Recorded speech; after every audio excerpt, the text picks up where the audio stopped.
You are listening to SPN, the Sports Podcasting Network.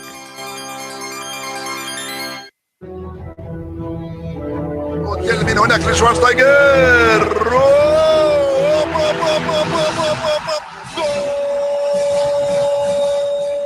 pegarle Ronaldinho Gaucho. Ya lo hace. Pierna derecha, directo al arco. ¡Golazo! ¡Golazo! ¡Golazo!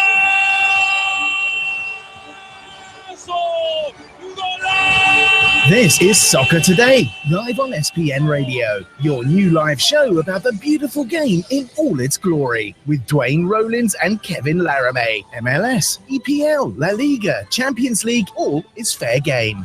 Powered by the Sports Podcasting Network. Visit us at sportspodcastingnetwork.com. Was that opening what the Chicago fans at the airport were yelling when he? No, you're right. We have Schweinsteiger. Will Ronaldinho come? But I had a deja vu feeling when I saw the images of Bastian Schweinsteiger, or should we say Bastian Schweinsteiger from now on. When he arrived at O'Hare Airport last night, kind of have a deja vu feeling from a certain player that we will talk about later today when he arrived to Montreal.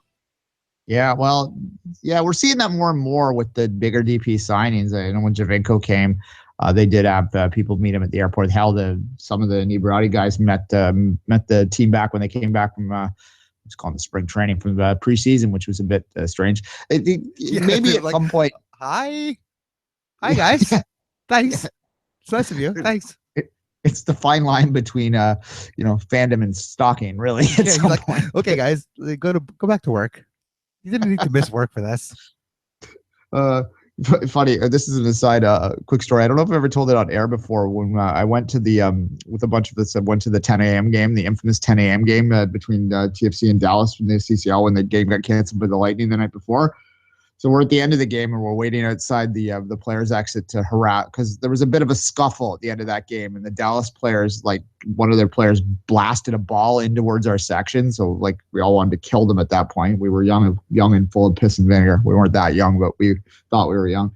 So we're waiting outside the players' exit, and Kevin Hartman comes out. We're ribbing the hell out of Kevin Hartman because we used to sing this song about him being fat, which Kevin Hartman wasn't really that big of a man, but whatever. We sang that he was fat because that's what we did.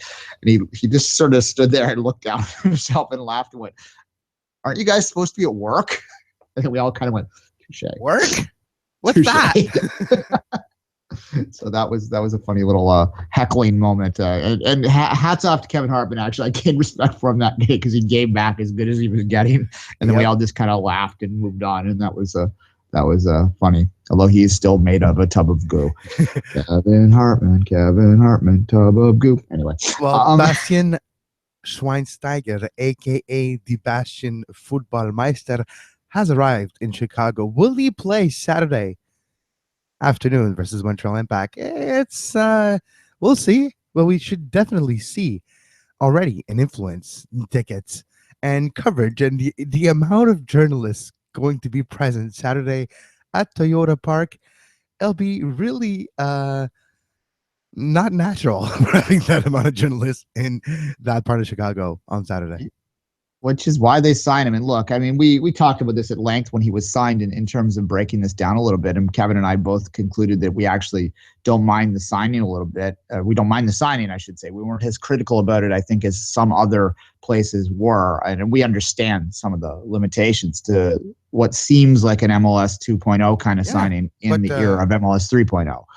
You're right. But remember when Drogba signed, what did we say? The exact same thing. And guess what? It was beneficial on the pitch too. So sometimes that skill, that class, that quality will shine through no matter. And he's still pretty young. He's 32. Do not base yourself on the gray hair. He's young still. We'll see. And I think it's fair to have some skepticism around the signing in terms of the on-field possibilities, but in terms of the off-field possibilities and what the Chicago Fire need, to repeat ourselves from last week, I think it is, you understand it. And I do applaud it on that level because the Fire do need a shakeup. And this is something that reflects the size of the market that they're in. Chicago has been the most valued market, I guess, in Major League Soccer over the past few years, just what's happened there since Blanco left. All right, we want to talk, obviously, about the U.S. men's national team 1-1 draw with Panama last night a little bit to start the show here today. To me, that was all they needed. You look at the success, and I said this yesterday, that you look at Honduras, you look at TNT, it's hard to imagine them overcoming any of the four teams above them right now. So I think that draw on the road against Panama, although not pretty at all times, was kind of what they needed. 4 points out of the two games in this round. They're not completely out of the woods yet, but I think that they're in a clearing and they can see the highway that's going to take them to Russia, just outside that last tree line right now, Kevin. Yeah, no, exactly. And we spoke on the show yesterday. What I thought was a success for U.S. men's national team was a result. And the way you get that result, they got the draw in Panama. Yeah, they had a small breakdown 10 minutes after Pulisic set up perfectly Dempsey for the goal, where it's crazy. You see the setup, that it reminded me of Piatti when I watch him play, where you think he's holding the ball too long, and it's almost like the Family Guy concept that it goes so long that it becomes funny again. He goes so long that he creates another chance, and then he created that chance for Dempsey. Dempsey found himself in front of the keeper, 6 yards in with the ball, and the keeper's like, "Oh man, what do I do?" Steps forward, puts in the bottom corner, and it's 1-0 U.S. That goal that created, we mentioned, we shouldn't put all the pressure on Pulisic's shoulder. Well, guess what? We could have. We should have, because he deserves. He literally became the best player of that squad over the last two games. Yeah, well, if they're good enough, you're old enough, right? That's what we've been saying a lot, and not just with him, but with other players like Davies here in Canada.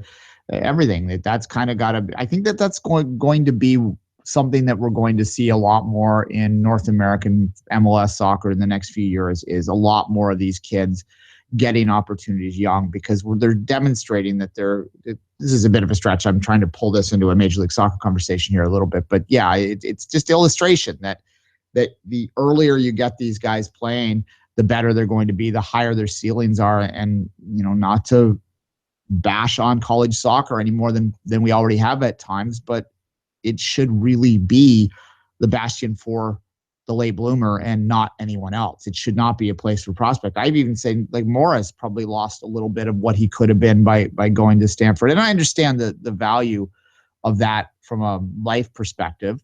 I'm not going to dismiss that, the importance or why you make those decisions. But if you want to be the best soccer player that you want to be, I think you do really need to be in a professional environment full time from the time you're 16, 17 years old nowadays, if you want to really make it, Kevin.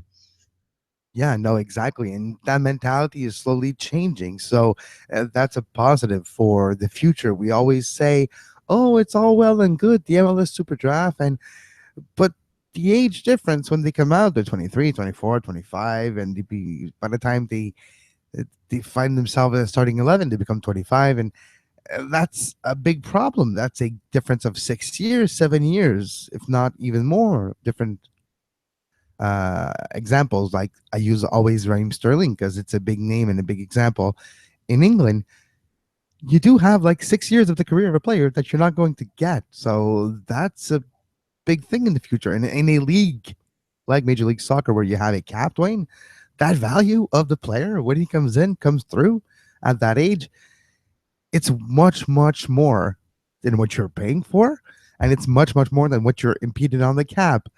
And eventually, you'll have many ways right now with TAM and DPs and GAM, but I think academy players, homegrowns, the 18-year-old that's like your second or third best player in your team, that you're going to lose in a few years, going to play into somewhere else, but you can get the full value in the years between 18 to 22 or something.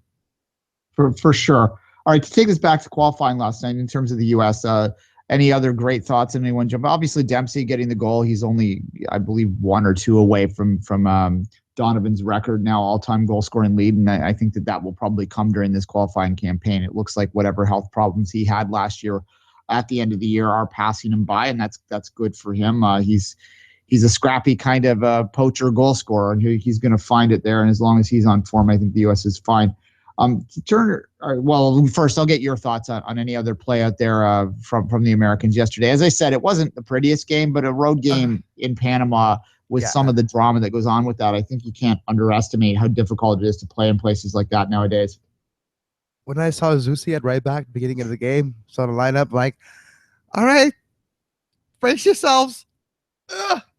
And that's exactly what happened. That right side of the back line was responsible for a lot of the chances that Panama did get.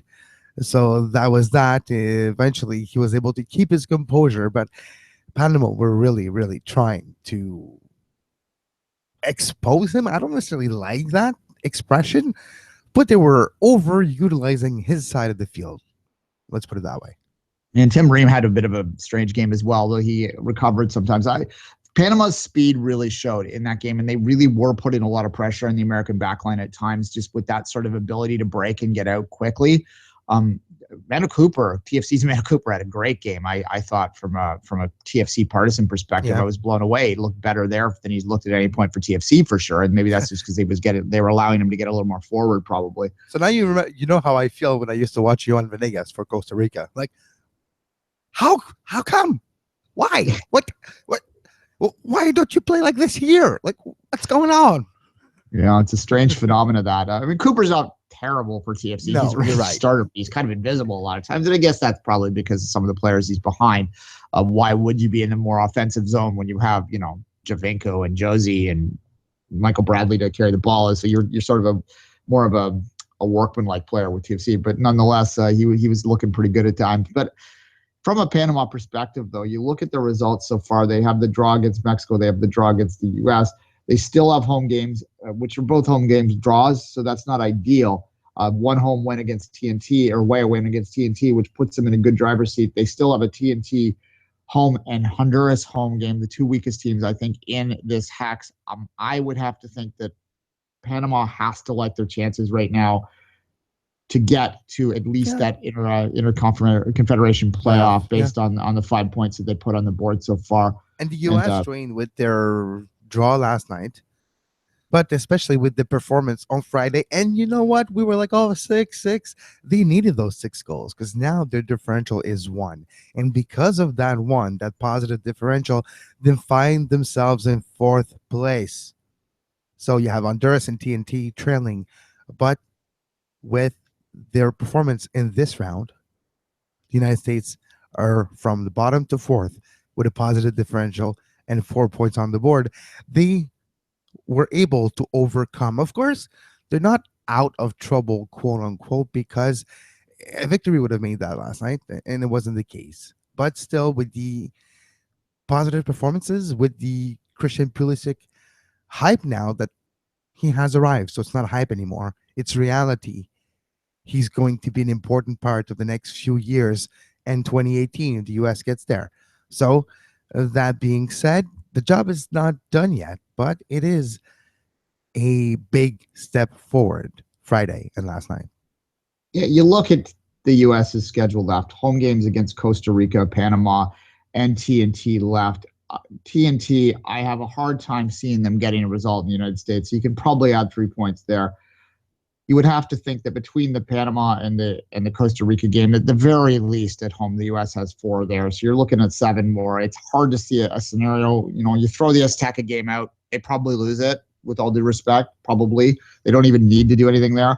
They don't even necessarily need to get a result in Honduras now. And I think that they're probably capable of it, but based on if they take care of the home side of things right now, and I'm even allowing them 1 hiccup for a draw at home, I think with that they're at least in for 4th, if not 3rd, and really it looks pretty clear. It looks pretty clear what 4 teams I think are going to advance out of this to me because of just the form that Honduras is. And even you go back to the next round, and yes, they got through Canada, but they scraped by Canada the skin of their teeth, really. I mean, we can focus on the Canadian side here.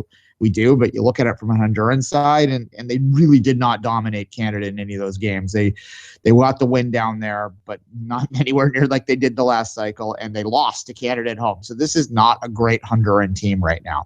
No, they're not on form at all either. But for Mexico yesterday, Duane got another victory, 1-0 against TNT at Port of Spain. So first time in 18 years they actually win there. So there's that. But Mexico are. It was impressive in a way that they had a lot of changes, a lot of injuries. It was a younger squad, but still got the job done in a place that's not easy for them to get a result. Mexico is actually looking very strong this year too. Yeah, look, they are the class of the Confederation right now. With all due respect to the American team, through the Klinsmann years, they took a step back, I think. I'm not putting all of the blame on him. I think that if you look at the player development system in Mexico right now and sort of just the amount of young talent that they can churn through there, they just have more talent, and talent will win 9 times out of 10. So I do think Mexico is the class of the region at this moment. They will represent the region in the Confederation Cup this summer, and I think that they probably depends on what lineup they throw in the Gold Cup. But even if they put sort of a experimental lineup, I would have to still put them as the favorite to win the Gold Cup this summer as well. And you know what? This is a team, if you look at their success at the youth levels, that they seem poised and have for a while for a breakthrough, a true breakthrough at a World Cup to get to a semifinals or something like that. And that would be good for the region, even if some of our American listeners might disagree with that. But nonetheless, I think Mexico is pretty much, they can pretty much stroll to the World Cup from here. And Costa Rica at 7 points, you got to like their chances as well to get back and to have a chance to repeat their great performance from Brazil, Kevin. All right, that's going to be the block here. I've got some CPL news that I'm going to break in the next block. We'll talk a little MLS spits and bites at the end of the block too, and then we'll end with D2 Wednesdays. Let's take a break.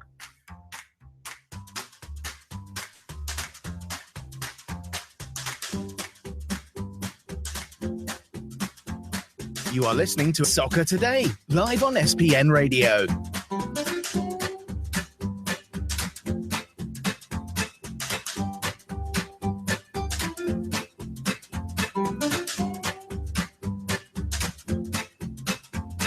Visit sportspodcastingnetwork.com for more. The other day we talked about what I'm now going to call the Halifax Papers, just moving forward. The Halifax Papers. Not quite as groundbreaking as the Panama Papers, but it's just a difference of scale. Yes, exactly. So the Halifax Papers, which you'll note were taken off the interwebs pretty quickly yesterday, they weren't supposed to get public. And a couple things on that. I was told that the accuracy of the document was pretty strong. So that what we reported yesterday, what we saw there is does sound like that is the time frames and the timelines and the cities that we're talking about that now. And that because of the beauty of screen grabs, you can still find the Halifax Papers where you know where to look. Exactly. I have some news. I did some digging around this in the last couple of days on this to try and get a little bit more. And I have some stuff that I'm going to hold it back for a little while. Sorry, guys, just to get more confirmed and a little more distanced from my sources that I do have it from. So first, but I do have something that I can report today, and it relates to Edmonton. And we were a little surprised when we saw Edmonton as one of the 6 cities listed. We had always thought that the 6th was Regina, and Edmonton was the team that wasn't there. A bit disappointing that Regina wasn't there, but we'll leave that well enough alone for now. But in terms of the Edmonton group, the reason we were confused by it, and we sort of alluded to this yesterday, was that FC Edmonton has never been interested in that. The Eddies are adamant that they want to stay in the NASL. They believe very strongly, Tom Faith does, that is the right place to be. They don't like the business model there. Steven Sandor's done a lot of good reporting on the FC Edmonton side of this thing here, and when he's reported, I'm kind of repeating some of his words right now. Is basically they don't like the business model. They'd rather stay in NASL. They have a lot of investment in NASL right now, and they want to stay there. So where the hell is this Edmonton team coming from? That was the question that I was asking yesterday, and the answer I got was, it's not a shocking answer, but it's an answer, and I've confirmed this from multiple sources, that the ownership group that is interested in putting a team in the Canadian Premier League is the Daryl Katz Group. If you don't know who that is, they own the Edmonton Oilers. So this is hockey money. I've also thought the Calgary Group is also hockey money, for the record, but nonetheless, that's when people are like, oh, the CFL will be the basis. Yeah, but it's more than that. You're talking about owners with a backbone stronger than we even anticipated or that we dreamed of in some instances in the birth of the eventual Canadian Premier League. Yeah, well, the Cats Group owns what's the pharmacy called? It's Rexall. escaped me right now. They own a major pharmacy. Rexall. At any rate. Rexall. Yeah, Rexall. Yeah. So that's exactly where your money's talking about here. We're talking billionaires, not millionaires, which is what I've been saying for years. Now, the question that I do have from this, and I think that is a fair question, is this an OKC2 situation though? Can the city of Edmonton support two teams? Rayo. Exactly. We haven't talked about that in a while. Well, rest in peace, Rayo OKC. Yeah. Well, they live fast and hard. like a very hard coke trip. That's what Rayo OKC was. Jesus. Okay. Good morning, everyone. There's your cocaine reference for the morning. All right. Yeah. No. I'll check that off the bingo card. Yeah. Cocaine references. Massive drug use inferences. Anyhow, I can't get back on track now. No, Edmonton. There's no logical way to defend two teams, is there? No, I don't think there is. So we'll see what happens with FC Edmonton. It's interesting. I never thought of the soccer war having a battlefield in Canada and Edmonton where you will maybe having an NSL team competing for exposure, fans, and support with a Canadian Premier League team. Could they live together? Very good question. I have no answer right now for that. Yeah, it's hard to understand exactly how this would work, other than perhaps the Cats Group using this as a bit of a play. Although, again, Steven Sandor has reported that they weren't interested in FC Edmonton. They did some outreaches in there, but they ultimately decided to pass. And the reason they did is because they wanted MLS. Now, they've been told that MLS is not going to come. So at some level, they must be convinced that the Canadian Premier League can play and perform. Think about this for a minute, guys. If the Cats Group's interested in this, they have this NASL team in town that they probably could, if they put enough financial muscle into it, eventually pry away. Money, everything has a price, right? So if they really wanted to soccer, they probably could buy FC Edmonton. Like a hostile takeover, but not in the terms of like the stock market, kind of, but did the same type of what's your price? What would it take for you to sell to us? Or even we're going to build you a stadium, like something like that. Like there's ways that they could get a hold of FC Edmonton. So the fact that they're not choosing to do that and instead are choosing to get involved in this fledgling sort of enterprise that is the Canadian Premier League suggests to me that they have been convinced on some level. And I'm speculating now, to be clear, this is not reporting, but my speculation is that they must be convinced that the Canadian Premier League will, in short order, operate at a higher level than the NASL, which is, again, something that I don't think a lot of people think will happen.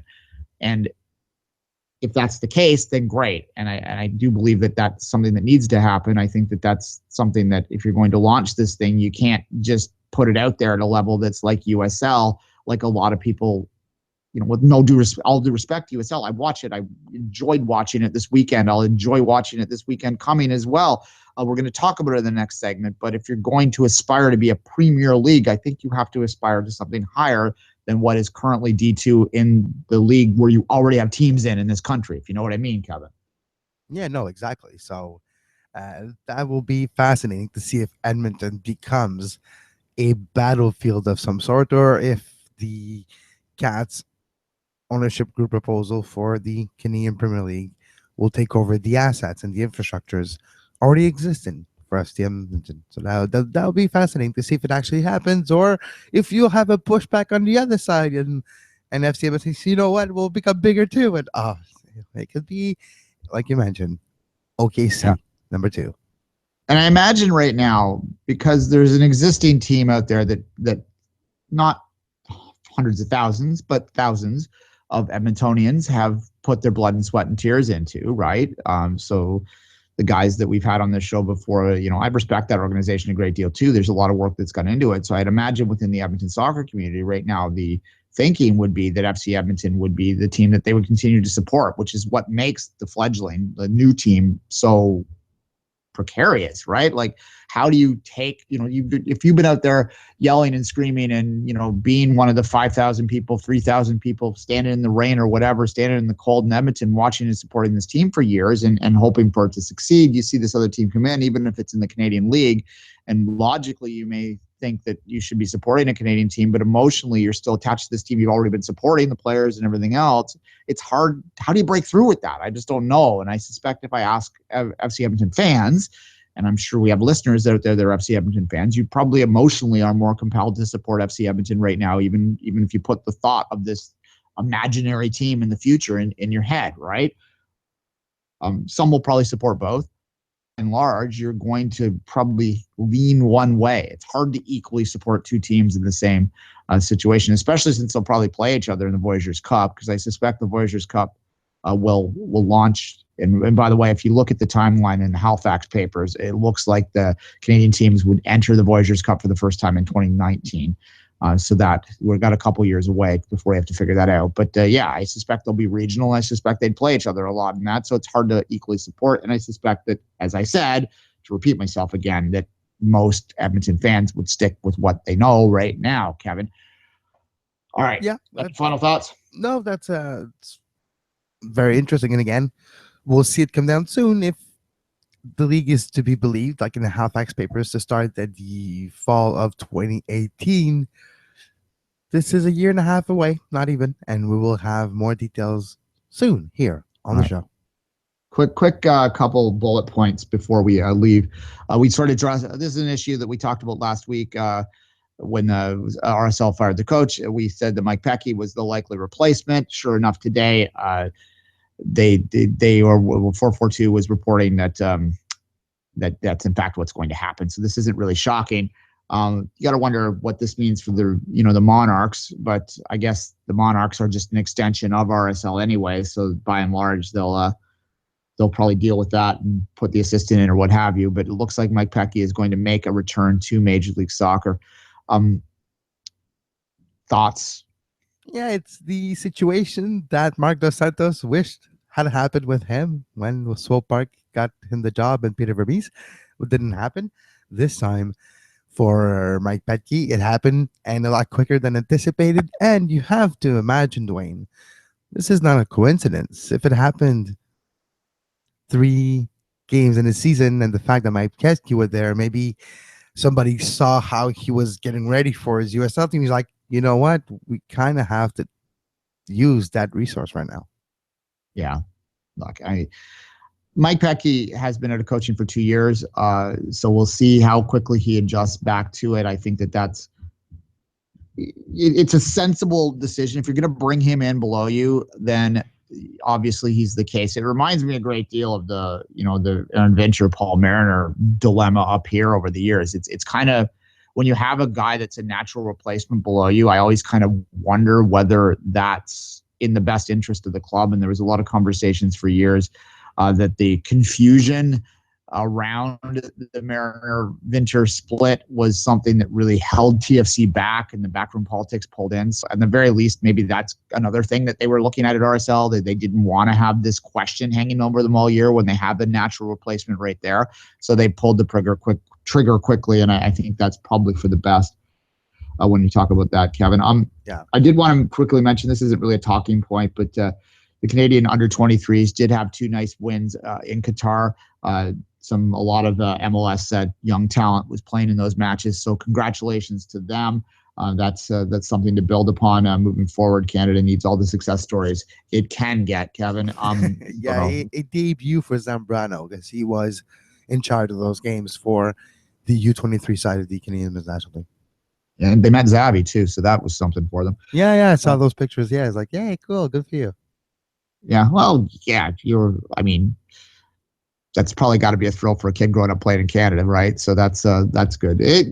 Look, I'm glad that they're doing stuff like that. This is really the only talking point that I have on it, is that an under 20, it's good that they're having under 23 camps, under 20 camps more often now that Zambrano is going to be running that whole organization. Hopefully, when the the men's national team can only do so much.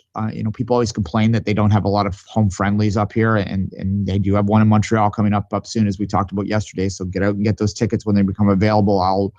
I'll give you some information on a potential of a Toronto bus trip to go up. That's something we're looking into. So that will probably happen. So let's get out there and support them when it does happen. But by and large, the reality of it is that you have to pay significant, appearance fees to get teams up here.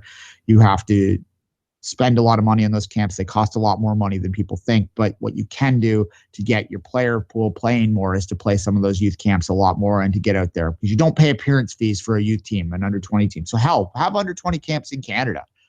Bring them together when you have a chance. Play a friendly against Jamaica's under 23s or whatever.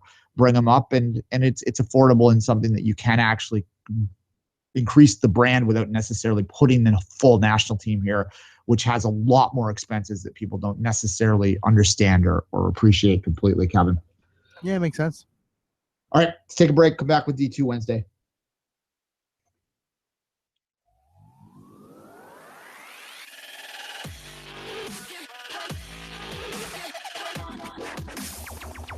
You're listening to Soccer Today on SPN Radio. You can find the on-demand version of this very show on iTunes, Stitcher, Feedburner, Podbay Player, Podbean, anywhere you get your podcasts under the Sports Podcasting Network feed. Subscribe to our YouTube page to make sure you never miss a live show talking about soccer today, the MLS post-game show, open lines after dark, 5 rings daily during the Olympics. Make sure you subscribe and give us a follow on Twitter at SportsPodNet and like our Facebook page, facebook.com/Sports Podcasting Network.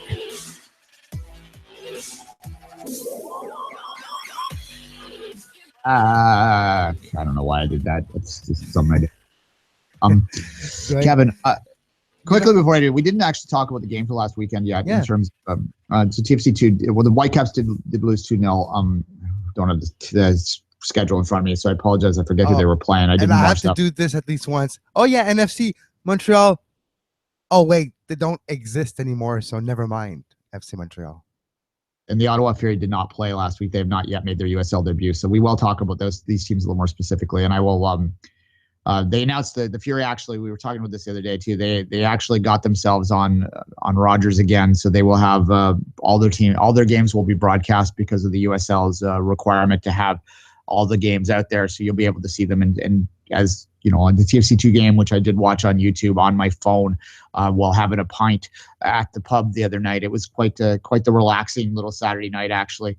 And enjoyed that a great deal. TFC with a 1-0 win to start their USL season on a good note.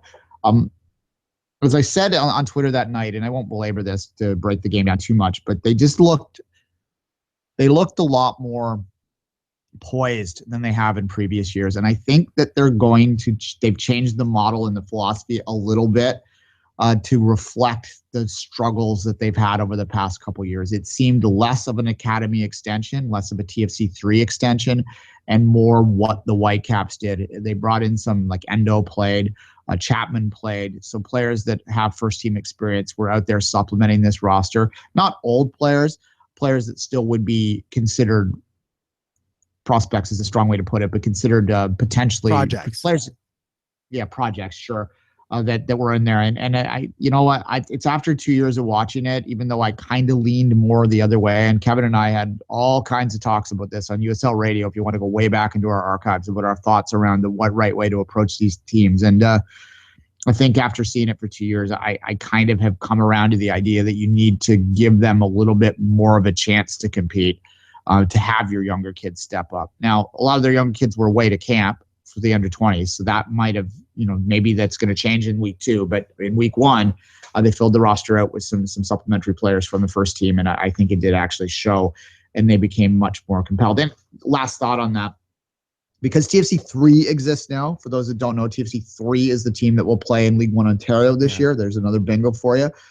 TFC 3, that branding suggests to me that there's going to be a change in how they operate, that they want there to be more of a natural connection between all 3 of these brands. And they also announced a partnership with KW United to be their PDL side. So they have 4 different levels that they can work with for development. And with having that PDL side there and having TFC3 more closely associated to the top 2 teams, I suspect that a lot of the teams that you saw, or some of those players that you would have saw getting TFC2 moments last year, might drop back into TFC3 this year. And I suspect that their League One Ontario team will be a little bit older too.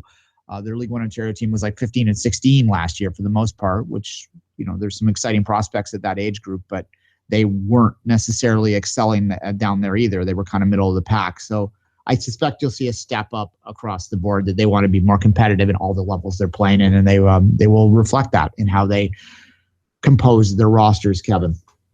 Yeah, no, exactly. So I think it's going to be as well because of the new teams in the league. It's a trend that we'll see, I think, across the league, that the two sides will have a little older core than some experiment that we have seen in the last 2 years. So I do believe that that's one of the reason why you will have a little more competition in this league. And we have teams like now the Rowdies and such, which did perform great in the first game of the season, the Florida Derby. And they have won that Derby to start the USL season.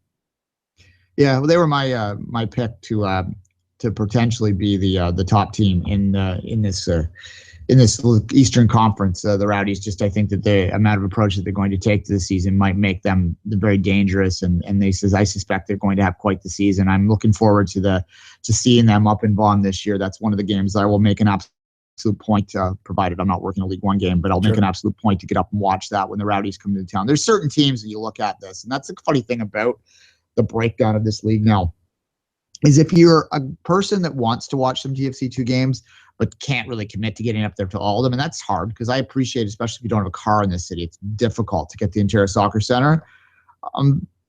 There are obvious names here you want to see. I would make a prioritize seeing the Red Bulls too, because they're the defending champions. They have a lot of young talent in that Red Bulls team that you might see in MLS one day.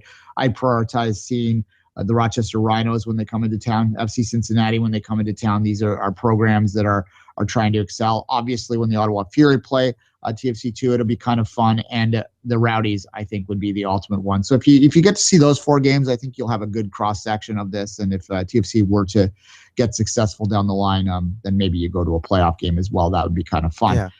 All right, Duane.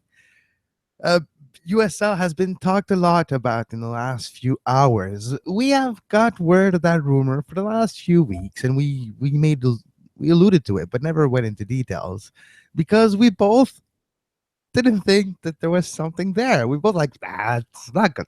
No way. There's like a lot of turf in that league and bus travel, and no way. It's like Didier Drogba's not going to go in the USL. But apparently, and now according to France Football, Didier Drogba has signed with Phoenix Rising FC to play in the USL. We knew there was an offer, and apparently the offer was $250,000, not a week, for the season. And apparently Didier Drogba's interested. Frank Yallop is going to be Didier Drogba's last ever manager. Assuming he lasts the season, but yes, that's theater of the absurd there. It's one of those stories that just kind of makes you speechless because you just don't even understand where it even begin. Look, obviously they have some aspirations to Major League Soccer, and the one thing that I would question is whether that $250,000 comes with a wink, wink, nudge, nudge that there might be a possibility for him to be involved in ownership if they get to a Major League Soccer level. Yeah. That's one question I have. It's $250,000 here, but you get a chain of restaurants all across the Phoenix region under your name. Yeah, like or something like that. Or, well, yeah. But let's think about this for a second. Okay, let's think why it would make sense. Okay, the weather. Like, it's something that he did complain about when it was in Montreal, so it's a bonus for Arizona. It's going to be hot. He lived in London for years. How could he never mind. Exactly. Well, exactly. He wants good weather, so snowbirding. Yeah, so you have that. The leeway. Remember, like in MLS, you have like a lot of rules for media availabilities, and he was like, wow, I'm talking to the dressing room. It never happened to him before. Stuff like that. Guess what? I think he would probably be able to do whatever he pleases in the USL. And you know what? He can tell Frank Gallup or the organization, I'll meet you at the next game. I'm taking the plane. I'm taking first class. You want to come with me? Fine. If not, you take the bus. I'll take the plane.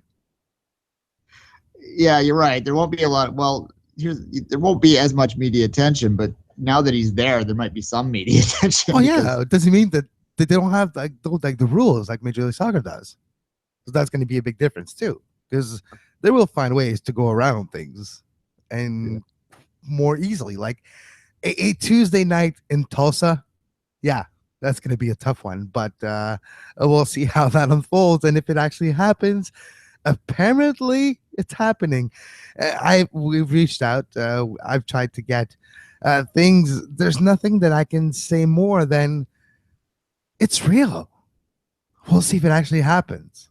Yeah, look, you mentioned the turf. You mentioned a lot of stuff there, and he didn't really like playing on turf. So I suspect he just won't play. Like that, he'll be around there. That he'll probably play home games only. Although, is that not a turf field?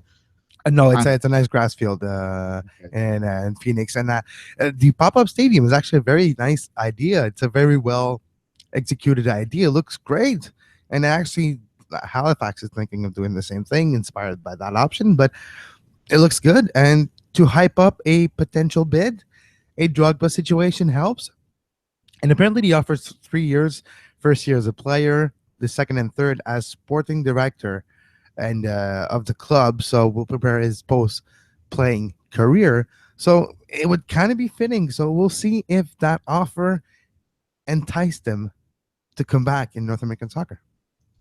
Yeah, and look, it's the funny thing about USL too, though. I mean, I just trying to articulate this from a technical perspective.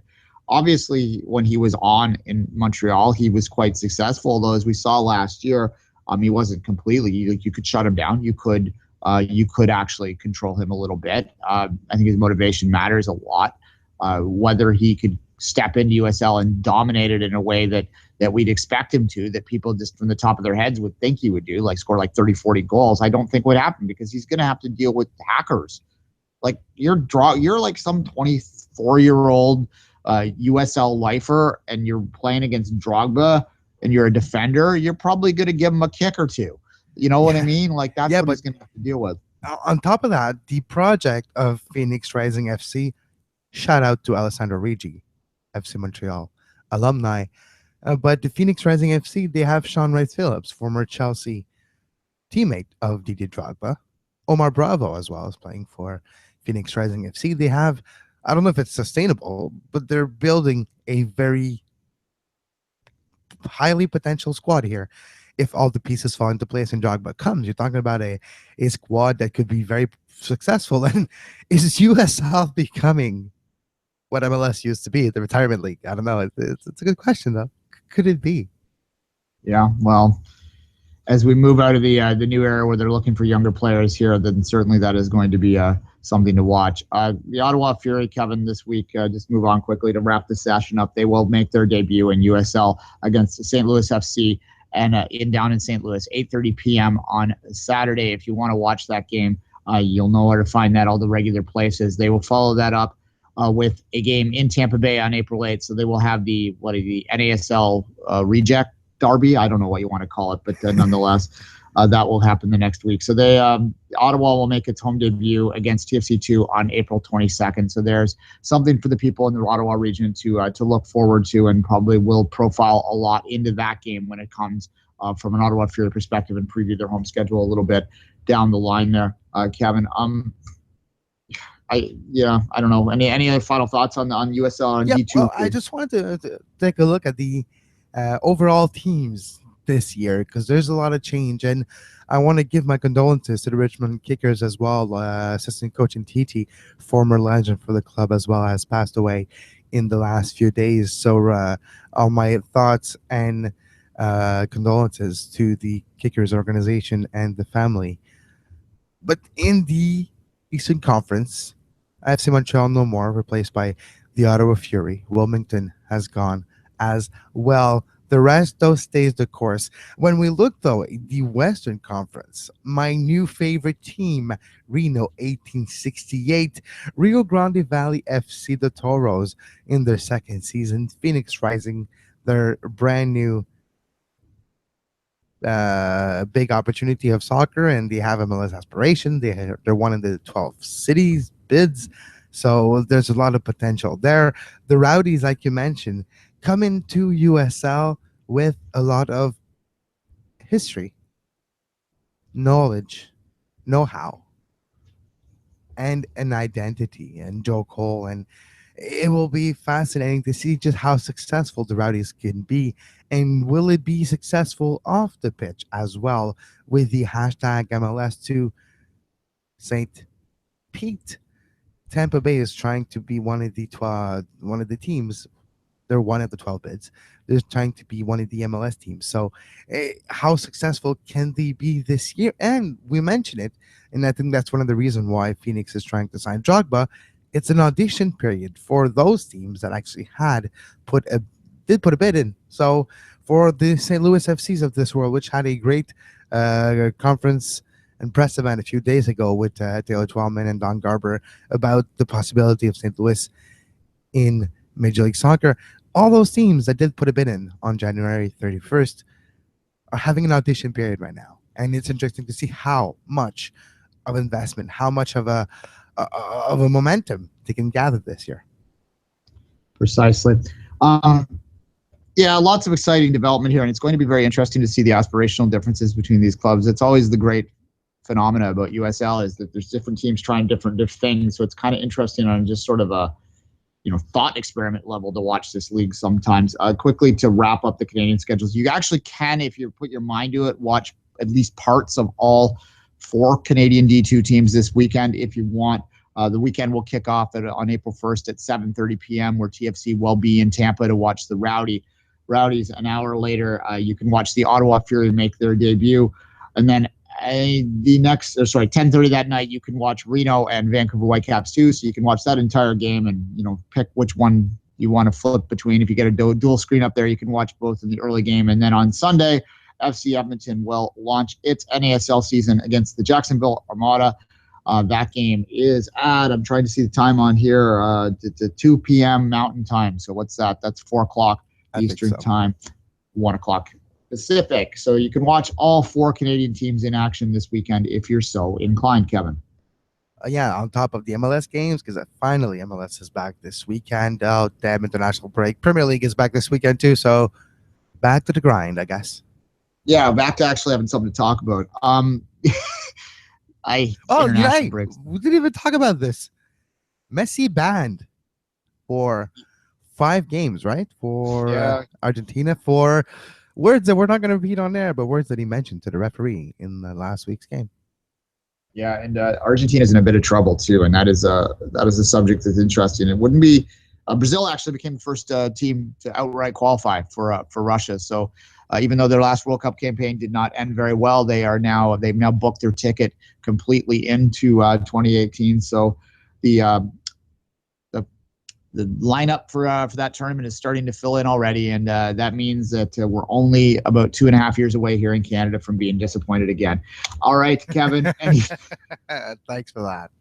Okay, on that happy note, I think we'll wrap up the show today. We'll be back tomorrow, as always. Until that time, Kevin, say goodbye.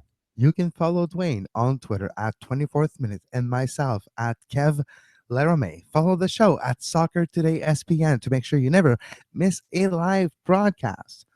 Every show we do here on the Sports Podcast Network is available on demand on iTunes, Stitcher, anywhere you get your podcasts. Is Stitcher even if it's still a thing? Kind of. You can get the podcast anywhere, though, when you just look for the Sports Podcasting Network. Until tomorrow, as always, have a great soccer. You were listening to SPN, the Sports Podcasting Network. Visit us, sportspodcastingnetwork.com.